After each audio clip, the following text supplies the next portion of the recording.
Rahim Najibullah trains every day. He wants the World Championship title in wheelchair racing.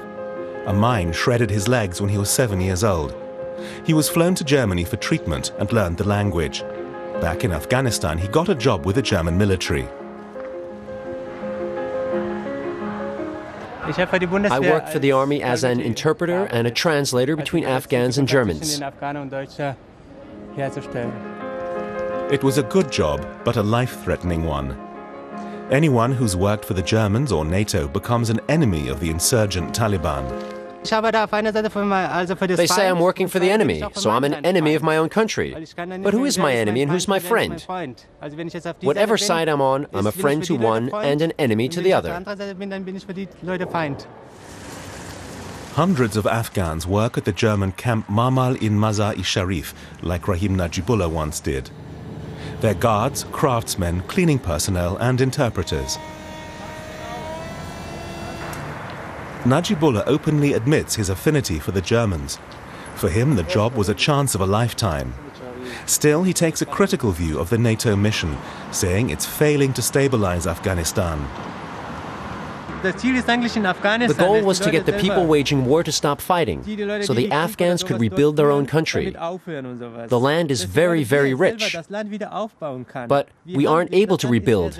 Our hands are tied. With help from an Afghan friend, Rahim Najibullah travels to and from his training sessions every day. He was among the first military employees to apply for asylum in Germany. It was quickly granted. He now worries about his former Afghan co-workers. When German forces withdraw from Afghanistan in 2014, they could leave some 1,300 Afghan employees behind to a highly uncertain fate.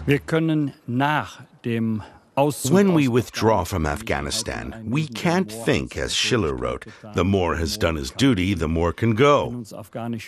If local Afghans risked life and limb to help us, then we have a duty to help them, and that's what we'll do. So we'll examine each case individually to see if that person will in fact be in danger if they stay in the country.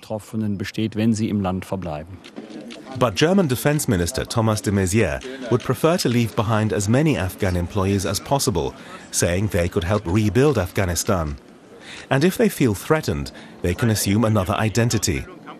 German opposition politicians say that's unrealistic. That's an inadequate solution. It's essential that we either offer these ex-employees a chance to keep working for the civilian organizations we have there or for the embassy, or they be given a chance to apply for asylum.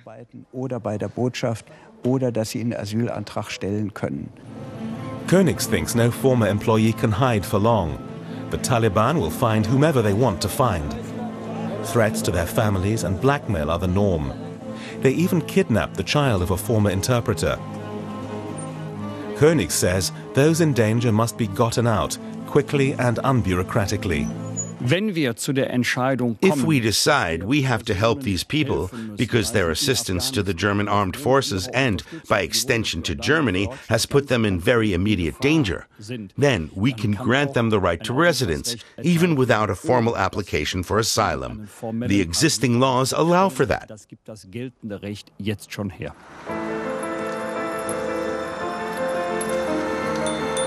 Rahim Najibullah was lucky.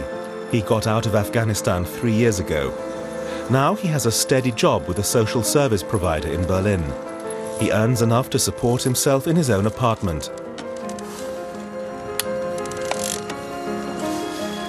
In the meantime, he's met many Afghans here and helps out as a translator. He doesn't regret his time with the armed forces, even if he lived in constant fear of the Taliban finding him. I was always moving to some place where nobody knew who I really was. But you can't hide for very long. Eventually, people figure out that so-and-so works for the armed forces, for the foreigners.